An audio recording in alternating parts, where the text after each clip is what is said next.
Hi everyone. How are you? Okay. Chapter 14. We're getting through this book. I'm telling you, we're going to get through this book. It's for real. You know what I'm saying? So, this is the book. Okay. Here we go. Hi, whoever's there. I don't know who you are, but hi. Okay. Chapter 14. Consolidating Control.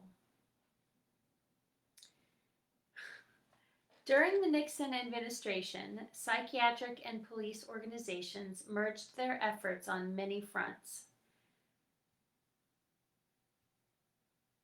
Richard Nixon and members of his staff met with agents of the Justice Department's Law Enforcement Assistance Administration, and Dr. Bertram Brown, director of the National Institute of Mental Health. LEAA was also involved in plans for the creation of a national police force, an urban warfare preparation that went by the names of Operation Cable Splicer and Operation Garden Plot. These names, what are these names? Okay. Incredibly, the LEAA began the financing of 350 National Institute of Mental Health psychiatric projects, with LEAA directly monitoring the NIMH doctors. 1 second, I'm actually going to plug in my headphones because I realized that when I put this into podcast form, I need that.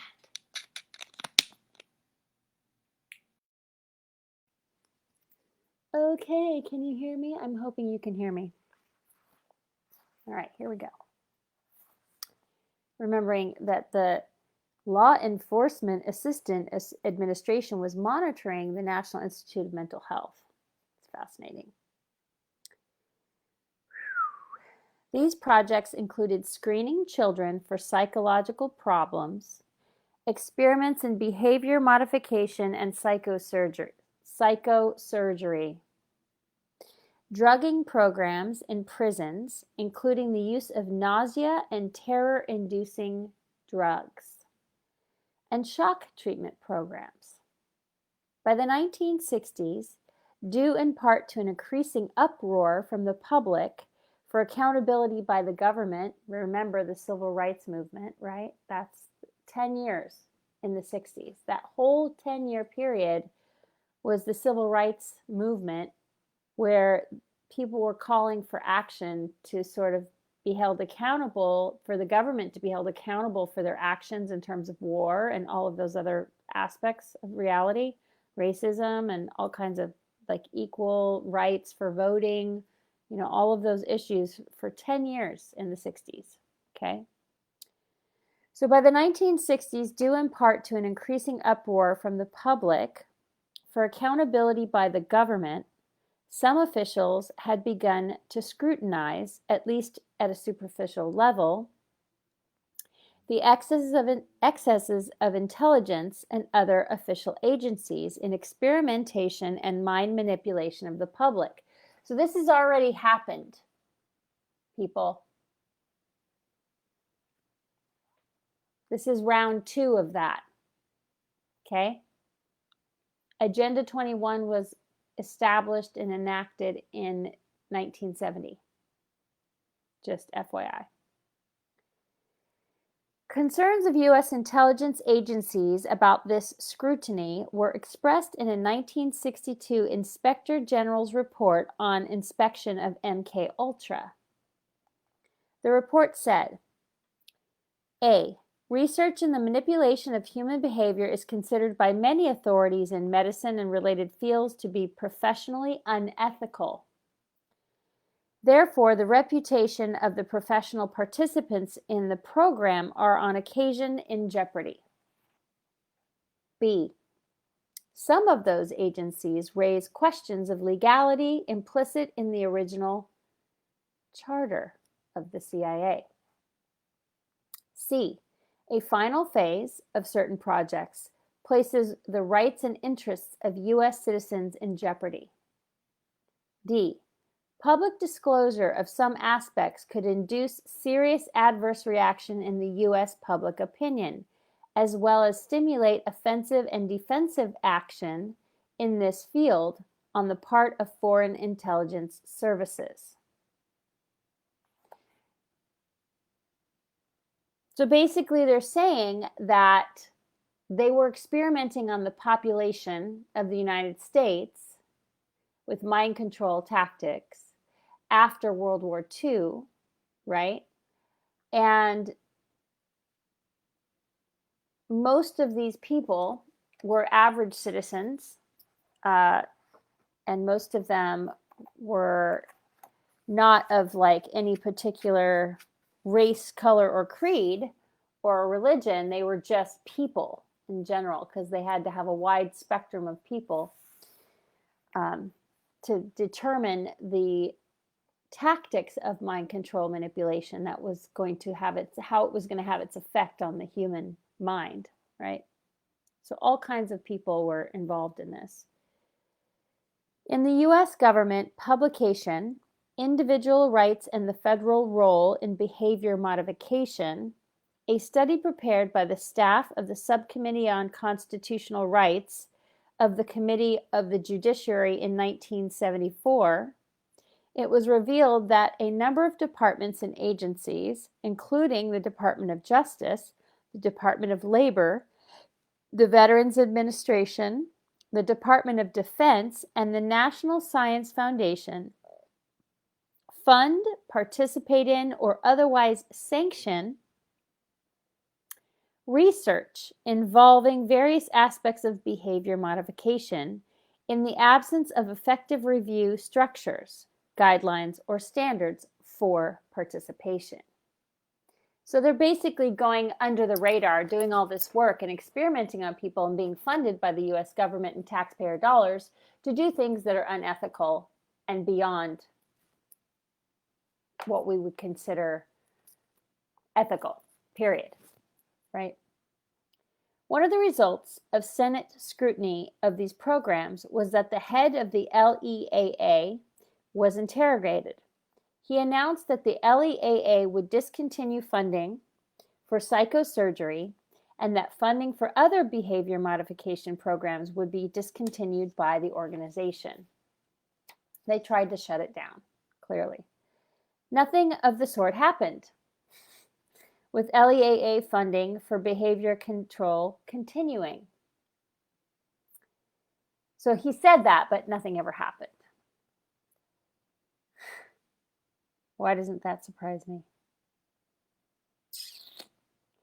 At the Atmore State Prison in Alabama, at least 50 psychosurgical operations took place. We're talking like lobotomies, things like that.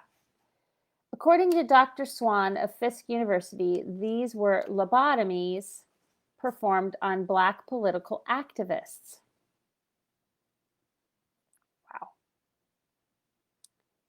In 1977, a Senate hearing into Central Intelligence Agency drug experimentation was launched, which had the effect of driving CIA programs underground.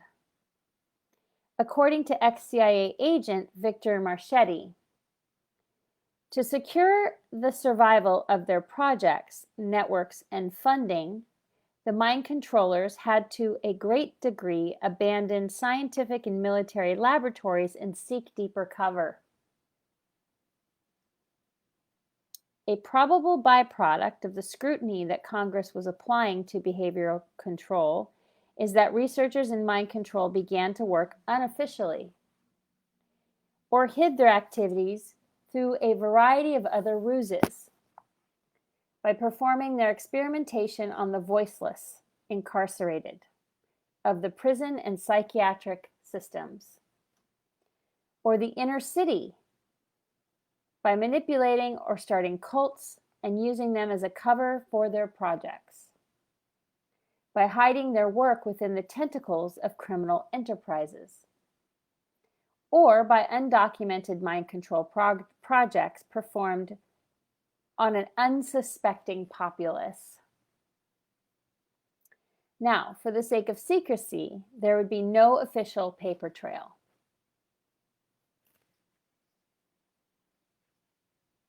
Really? Really? The great majority of documentation relating to MKUltra and its related projects was destroyed. And never again would the mind controllers make the mistake of documenting their evil. Mind control operations were hidden in undocumented black projects and intelligence agency cutouts of all types, providing cover and deniability for the perpetrators. Government and heads of intelligence agencies looked the other way at violations of human rights, or sometimes they continued to gaze with unconcealed delight. That's fucked. Okay. I can keep going. I have another chapter here.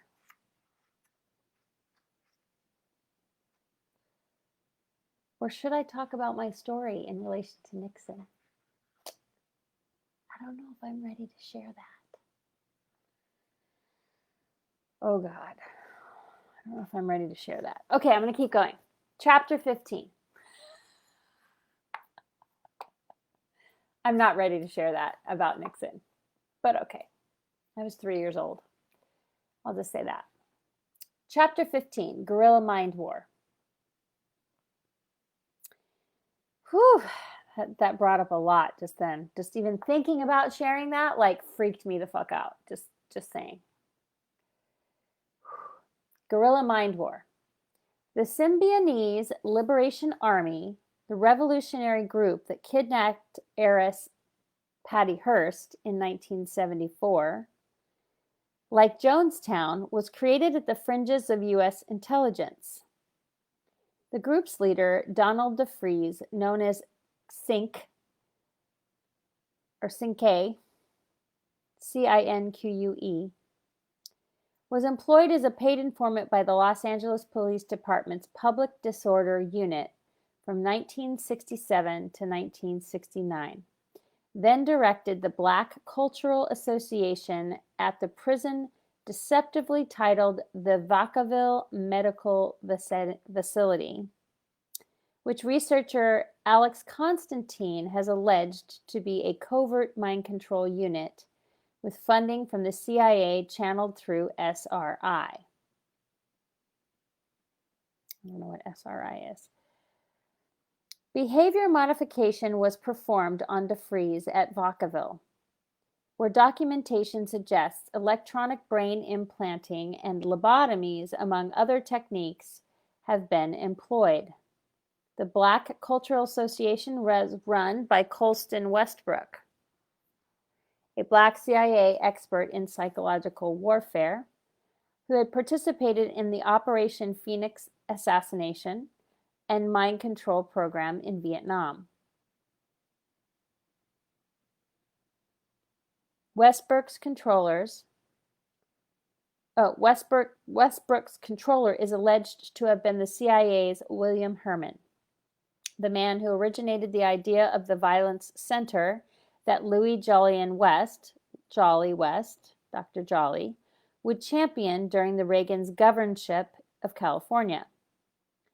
Veteran conspiracy watcher Mae Bressel asked, why was CIA agent Colston Westbrook educated in psychological warfare and the indoctrination of assassination and terrorist cadres, CADRES, chosen to select and train the group that became the SLA, the Symbionese Liberation Army? Joseph Ramiro and Nancy Ling Perry, important to the SLA for military tactics and cover story rhetoric, were dependent upon drugs.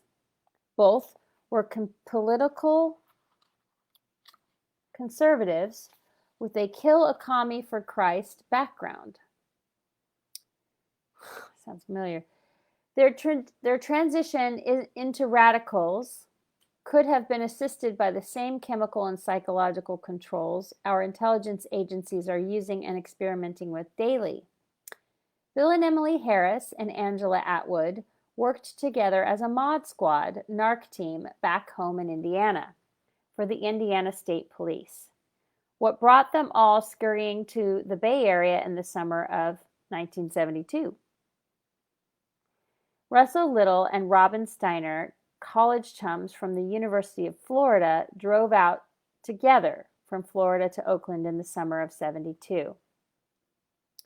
Though neither had shown any previous interest in blacks or prisoners, both immediately began working with Colston Westbrook and Donald DeFries at Vacaville Medical Facility. Camilla Hall and Patrick Soltwick were at least authentic residents of the Berkeley community. What controls were used to draw them into the SLA and ultimately to their deaths in Los Angeles? According to Brussel, in March 1974, a prisoner in Soledad was offered a chance to escape by 3 prison officials if he would join the SLA army. Eris Hurst, abducted by the SLA, was subjected to sophisticated mind control programming that turned her into a changeling, as defined by CIA brain banger Louis Jolyon West, who commented on her case.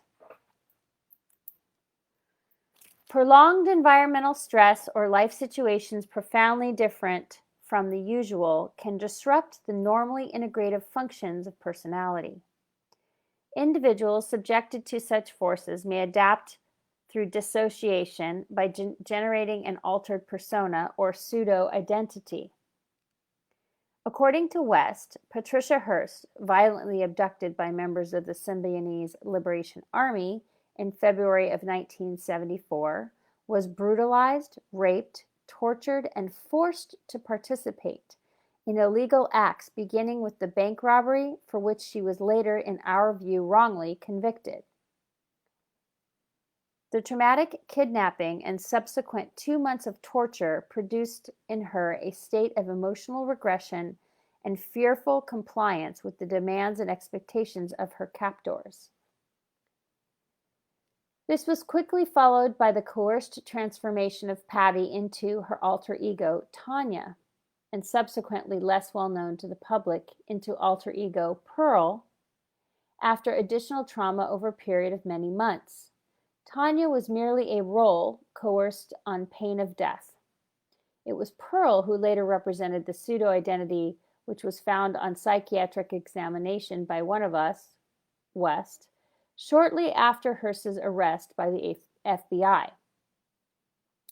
Chronic symptoms of PTSD, post-traumatic stress disorder, were also prominent in this case.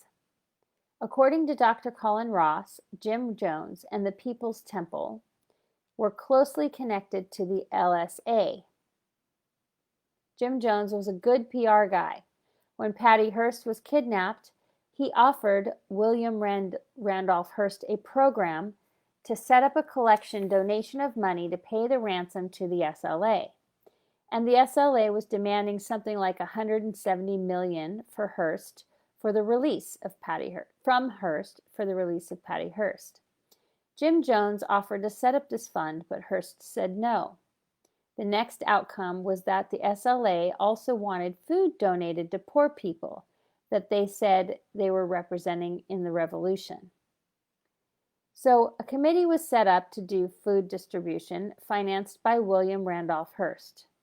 According to this book, the way that food distribution was done was Jim Jones got control of the mechanisms, and he brought people down from the People's Temple, down to be the homeless and poor people who received the food, and the same food was distributed around the network 6 times,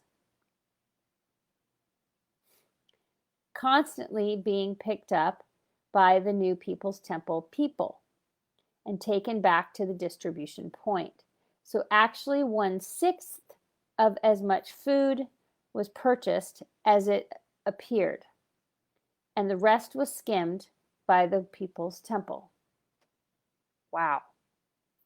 One person who survived the Jonestown's deaths relates that Hearst's boyfriend, Stephen Weed, had been to the People's Temple compound in Ukiah and was seen talking to Jim Jones 3 months prior to the kidnapping of Hearst.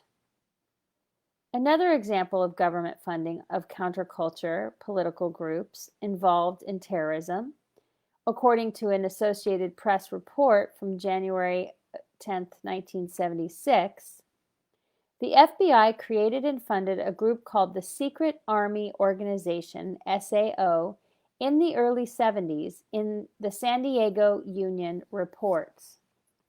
The SAO, a division of the Weather Underground, was involved in urban guerrilla warfare, including murder, kidnappings, bombings, and arson, and was, according to Associated Press, a centrally designed and externally financed infrastructure designed for terror and sabotage. These acts were sanctioned by the nation's most powerful and highly respected law enforcement agency, the FBI. The San Diego Union reports that the SAO was guided and funded by Howard Berry Godfrey, who paid the expenses of the secret army, recruited new members, supplied the explosives, and picked out targets. Godfrey was a paid FBI informer who had helped to found the SAO on the orders of the FBI. Ooh, these are going to get good. I feel like I want to keep going. These are short chapters. Okay, chapter 16.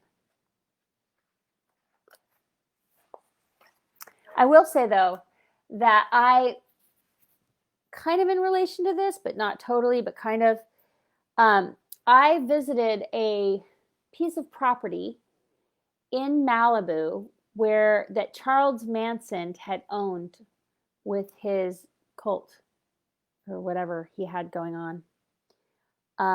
And that property was this amazing portal vortex, right, of energy. And when I walked around certain areas, I could feel, I could see the torture. I could see chained to trees. I could see the marks of the chains on the trees. I could see that the animals were being tortured, that the people were being tortured, that there was all kinds of crazy shit going on that property. And I kind of went out of my way to clear it because it was so intense. And they also had a vortex there and a whale vertebrae on that property, and they were doing sweat lodges. It was the only sweat lodge location in Los Angeles at the time. And so I was there on 2 occasions unknowingly that it was the same place, right? And then I figured out that it was the same place, and I went back a 3rd time, and I proceeded to clear, because there was all this stuff going on with the ownership of the property, and the mind control on that property was super heavy, and it was keeping that property from developing. It was keeping it in this state that was stuck, and it was swirly and but parts of the property were like that, and then the other parts of the property were magnificent and glowing and phenomenal. And there was fae on the land there. There was a fairy queen who led me to a certain particular spot, and I buried a crystal there, and all this stuff, right? And they would have they would have weddings there. It was in Malibu. But the thing is that it wasn't doing well, the property, but the guy who was the guardian of the property, who owned the property, his name was Fred. And he said that it was his life mission for 100 years to guard that portal, right? He was literally guarding that portal. He was guarding that portal, and it was so clear that positioning, that particular piece of property, was very special and very important. And he was trying to sell it for $4 million back in, I think it was 2008 or 2007. No, 2008. He was selling it for $4 million, and I was trying to purchase it with a group, and it wasn't happening. But I was able to get on the property enough that I was able to do the work for the land there, and that was actually crucial and important because there had been so much ritual sacrifice on that land. So, moving on, chapter 16, the greening of America. One of the problems, the greening of America, monarch. One of the problems of researching covert control is obvious. We are attempting to delve into problems that are secret and meant to remain so. For this reason, there is often no paper trail to follow, and the researcher must pick his way through thickets of conflicting information and first-person accounts that sometimes lack substantiation and challenge our current belief systems. It is often a difficult task to sort out fact from fiction, reality from delusion or disinformation. So this is written in the year 2000, right? 1998. After CIA mind control programs were severed as official projects in the 1960s and 1970s, the paper trails become sporadic. The Freedom of Information Act, which has provided at least a partial view of what took place during the MKUltra era, now fails us entirely. One is forced to access primarily first-person accounts, some of them contradictory, some of them plainly delusionary. Determining the truth becomes difficult, and it is evident that there are many areas of our knowledge of mind control programs that will take years to understand, to clarify. An area of research that still demands corroboration and definition is what has come to be known as Project Monarch. On June 25th, 1992, psychologist Dr. Cordian Hammond gave a talk to an audience of psychology professionals at the 4th Annual Eastern Regional Conference on Abuse and Multiple Personality in Alexandria, Virginia. The title of the lecture was Hypnosis and MPD, Ritual Abuse.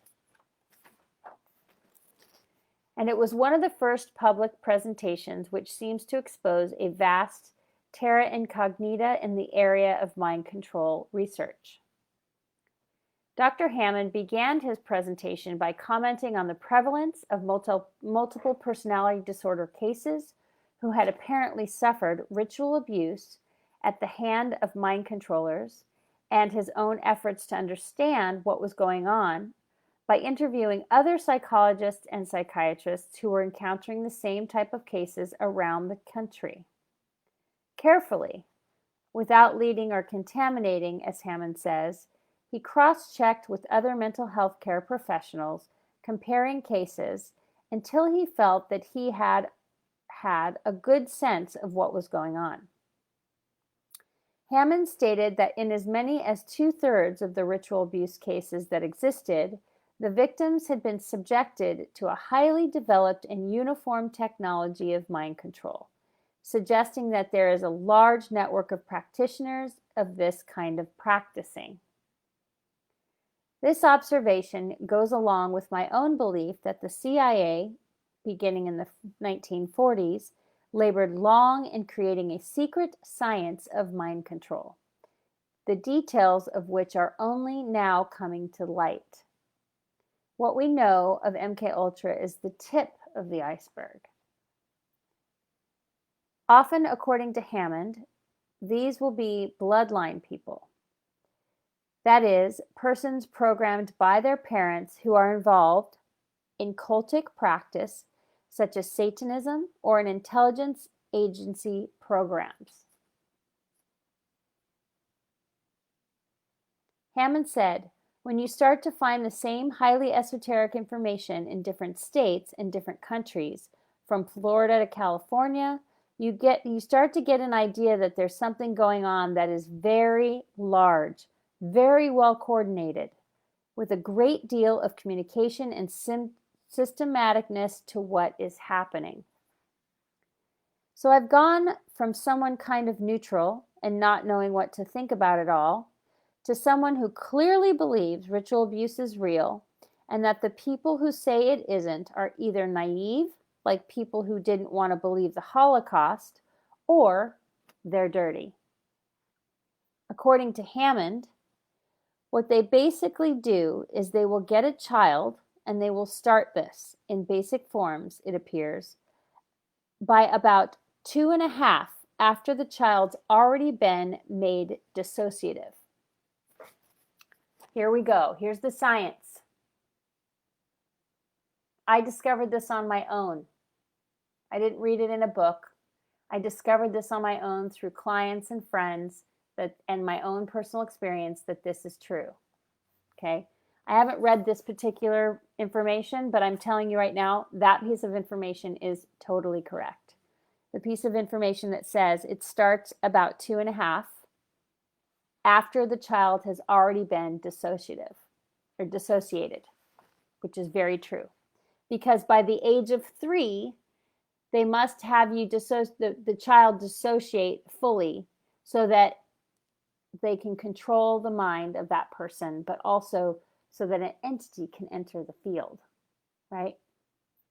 It's just my personal experience with it.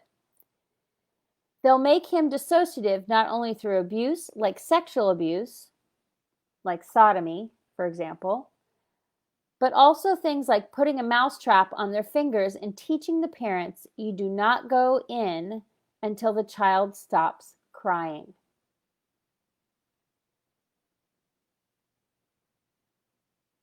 Only then do you go in and remove it.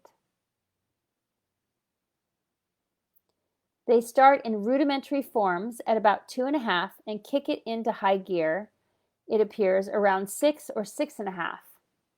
I can tell you this is true also. Continue through adolescence, yep, with periodic reinforcements into adulthood. Okay, so that one paragraph I could talk to you about for an hour. Literally. So I actually feel compelled to do that because there's so much here. So I'm going to stop in mid-chapter. I want to tell you something. Okay, so in my discoveries, my personal discoveries, through this process of my own releasing of the mind control programs and of the dissociation and the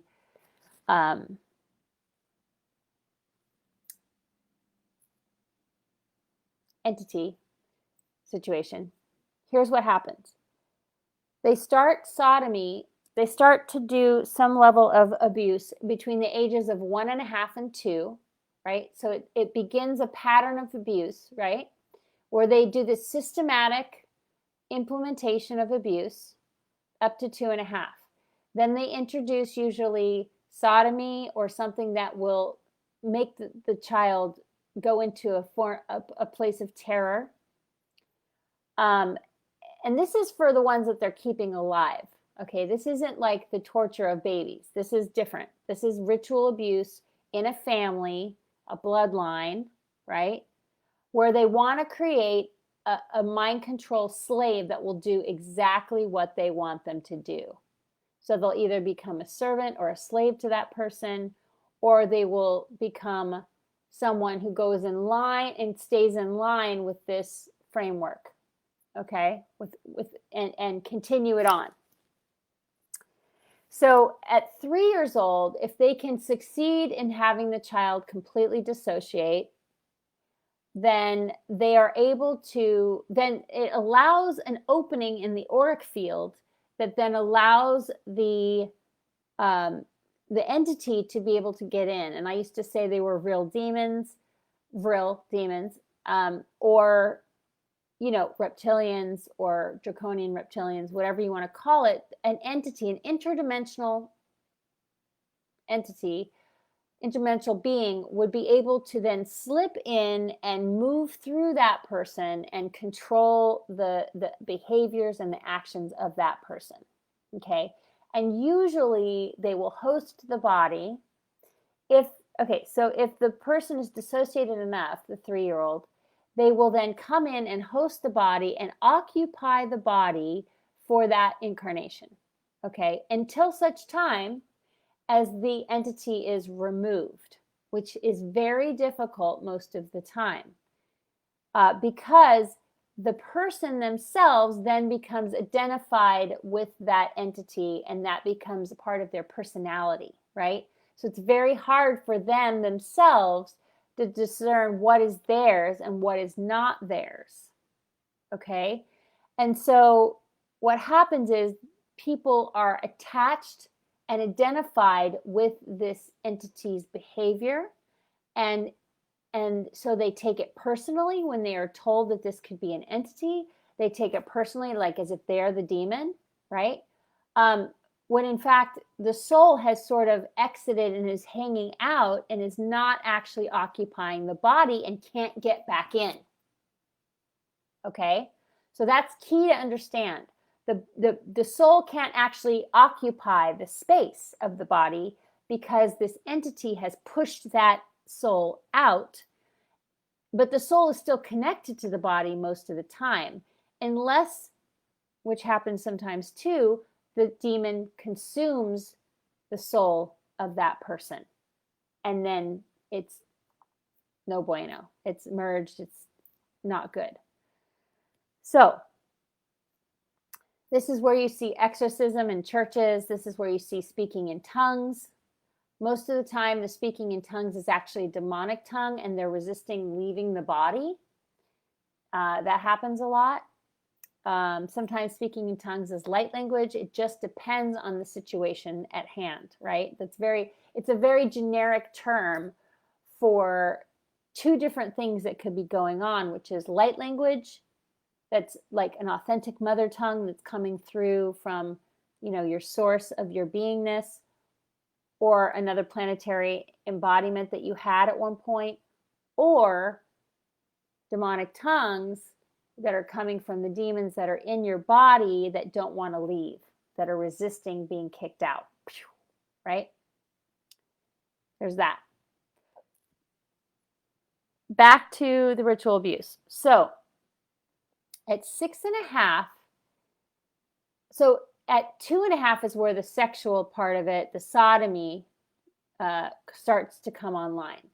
So how you see that happening, there's pictures of that now. The panda eyes, what you're seeing right now in the social media in relation to panda eyes, the children that you're seeing with the dark circles around their eyes and they're like blood puffed out, it's because they have been sodomized or raped from behind, right?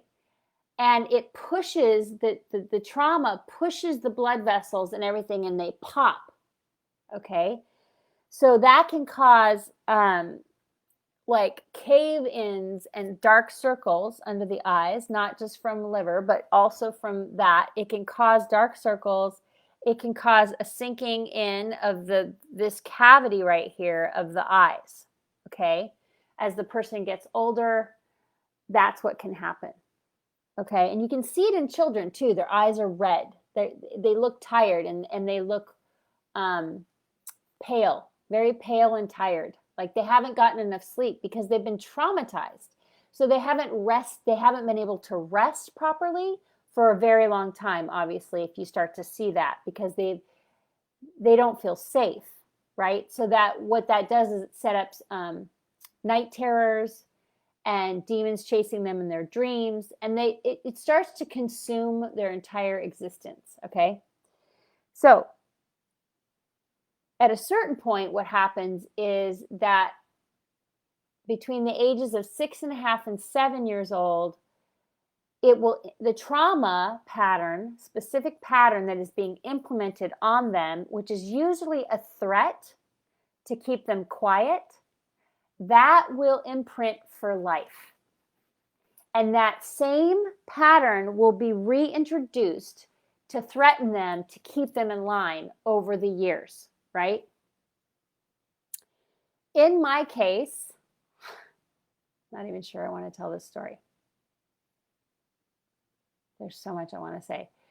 in my case, for me, the way that they implemented that particular trauma to keep me quiet was that first of all, they stole my stuffed animal. So a lot of times you'll see in a monarch victim that they have some sort of a stuffed animal that's their friend, that they hold on to, right? They have the one animal that's their, whatever. And that stuffed animal represents safety for them. So what will happen is they will use that stuffed animal as a tactic, right? And every time that person then has that animal or has that animal with them, they feel safe enough to do what the controllers are asking them to do, right? So they use an animal, a stuffed animal, to keep them motivated to do the right thing. Or not do the right thing. Sorry, that's totally not what I wanted to say. Do the wrong thing. They'll keep that animal as a tactic to keep the child functioning and hopeful and, like it's going to be okay kind of thing, like as a comfort mechanism, like a teddy bear, right? But it's got manipulation around it. So in my case, they stole my teddy bear,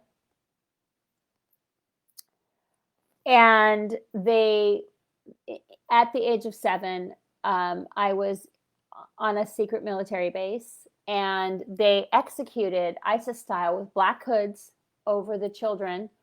7 children. They were boys, all boys in this particular project. And they executed these boys in front of me and threatened that because I was getting out of line, or I was not being completely in line, because of course I'm an independent thinker and I'm not going to follow anybody's rules, especially when they're trying to, they're traumatizing me. I was rebelling and acting out, right? So as a result of that, they decided that, they were going to kill 7 of these children, and that it was my fault, and that I was responsible for the killing of these children.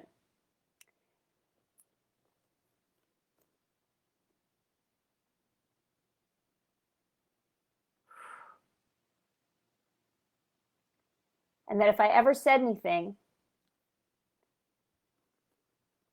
that more children would die, or somebody that I cared about would die.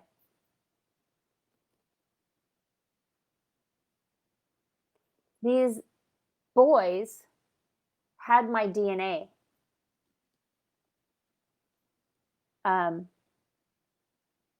In them through a series of events.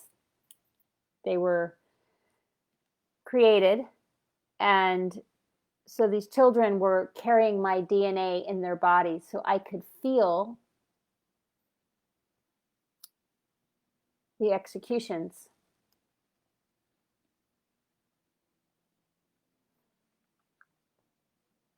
So I think I did tell part of this story before. I'm pretty sure I told it on one of the other chapters. So in December of 2016, I was in England. I was away from this country. I was by myself, recovering basically from all the trauma that had happened to me in my life. I had an opportunity and I took it. And something kept boiling up in me. And I was like, I need to get a massage or something to try to find the root of this. Like, why is it that I can't speak my truth? Why is it that I can't tell my story? What is going on? Why can't I tell my story? And I knew it was coming. And so I went to get a massage, and I said ahead of time, I was like, okay, here's the deal. I'm letting you know right now, something's bubbling up in me about a past trauma, and I need this information to come forward, and I need to know that you're not going to freak out, that it's going to be safe, right, for for me to express and for you to not feel threatened by it or whatever. So she's like, oh yeah, I do this all the time. It's totally fine, whatever. And it was literally a 2.5 hour session, a scheduled massage. And I paid for it. And so I went to her house and I signed the paperwork. I did all this stuff. And then I laid down on the table. And 5 minutes, literally 5 minutes into the massage, I was on my front side. She literally put her hand on the center of my back. She just like placed her hand on the center of my back, and I went, and this memory just flooded, right? It flooded my mind. And what's interesting is I had specific handlers in my life put their hand on my back, which I didn't realize they were handlers at the time, but I knew that that was something that they were doing to try, and the entities would do through people to try to keep me in line, right? I knew that. It turns out that my handler back then, the German salt and pepper haired older German gentleman that taught me Nazi nursery rhymes, was a gentle man, and he was the one that gave me the stuffed animal, and he was the one that stole it and took it away from me right before I witnessed the murder of the execution of these 7 boys that were like my offspring, younger brothers, whatever you want to call them. So, God, this is so hard to talk about. Whew. I'm getting through it though. Okay. So what happened for me is I started to freak out, and I started to remote view the entire situation and let the memory come forward, because I had learned how to let these memories come forward, and I was holding myself. Okay. I was completely holding myself in this. I didn't need her to hold me, right? But what happened for her is she started to figure out what was going on based on what I was saying. I was like saying things. I was saying certain things. Like, he got paid for my torture. He got paid for this. My father got paid for this. I was just crying and crying and crying. And I was so angry. I was just livid, right? And it turns out that my father, unknowingly, actually, at the time I thought he was knowing in this, but he actually wasn't knowing that he got paid every single time that I was tortured. He got paid for it. Every single time I was put on an electroshock machine, he got paid for it. Where they drank my adrenochrome because I was hooked up. They were shot. I was on this thing. I would be on this thing. I don't even know how to describe it. I was standing up. It was like a crucifixion thing, right?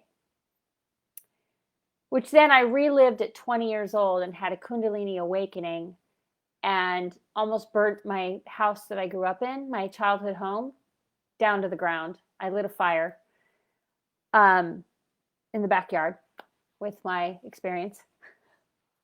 Not even kidding. So back to this. So I'm 7 years old when this happens. So they execute the boys, and then they take me away and they put me in a glass cubicle, prison cell. Think about what I'm saying to you. See-through, right? Cubicle. I'm the only one in there. There's a bunch of those, bunch of cages, like glass cages, basically. And they take my teddy bear from me. I also then recalled later because what ended up happening is she freaked out. Let me go back to the story. She freaked out and asked if she left the room, and then I got dressed. I was super pissed. I was super fucking pissed. Oh my God, I was so pissed. And I got dressed and was like, okay, I'm done with this. I'm sorry. I got to go home. I got to be by myself. I got to be in my own space, and I need to be safe. That's all I could think about was like, I need to be in my own space and I need to be safe where nobody can get to me, right? And I had to walk home from her house, and it was just turning to dusk, right? It was just turning dark. And I was like, I got to go now before it gets too dark and I have to walk in the dark. And I was just like freaking out. So I get dressed and she comes and she says to me, am I in danger?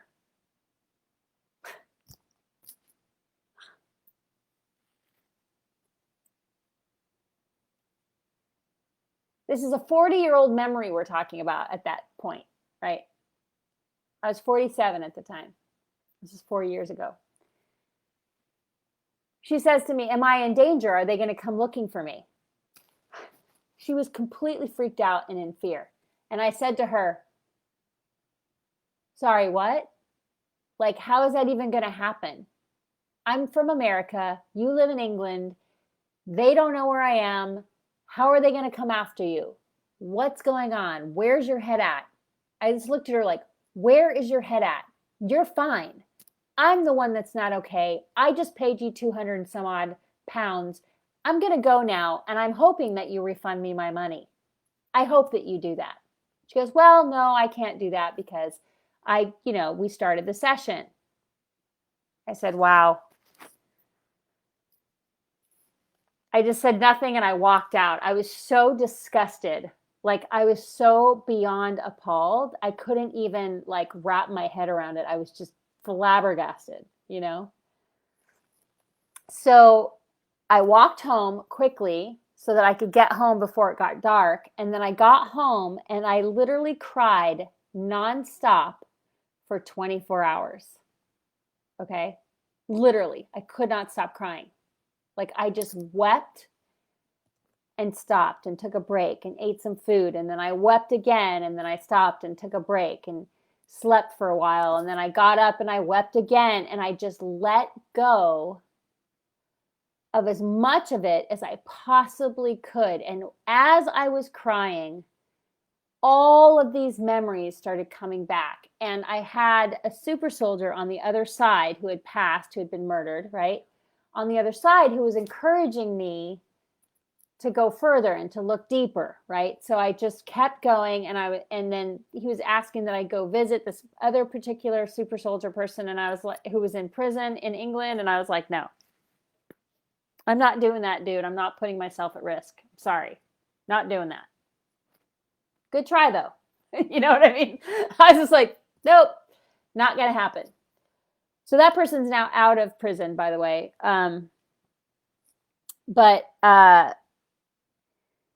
So what I did see though, and I think the reason why he was encouraging me to go see this other person is because that other person would recognize me as well.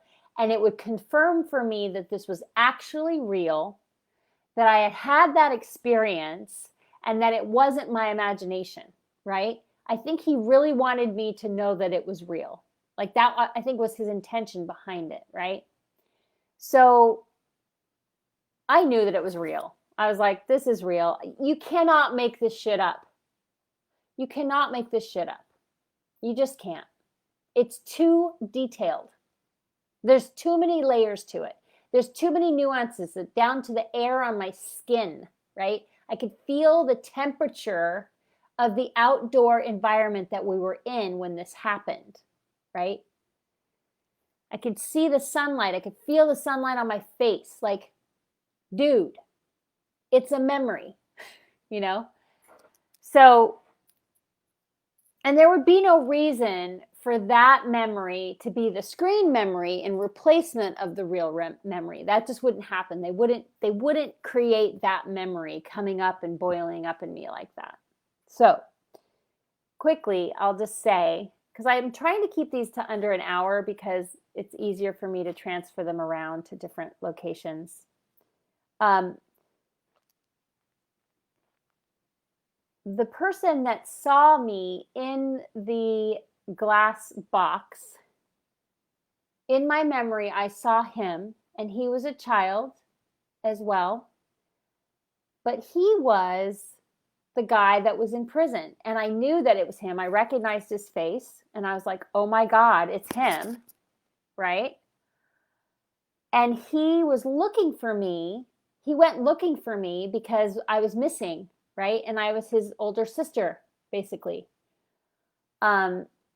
And so he found me, and all we could do was stare at each other. We couldn't talk because there were microphones, and so we were telepathically communicating. And he says, I'm going to try to get you out of here. I'm going to try to get you out of here. I don't know what to do, but I'm going to try to figure this out, and he was trying to help me escape, right, from this place that we all lived. So at one point, there was an attempt to rescue us and have us escape, or we were going to all escape. We were planning our escape. It didn't happen. And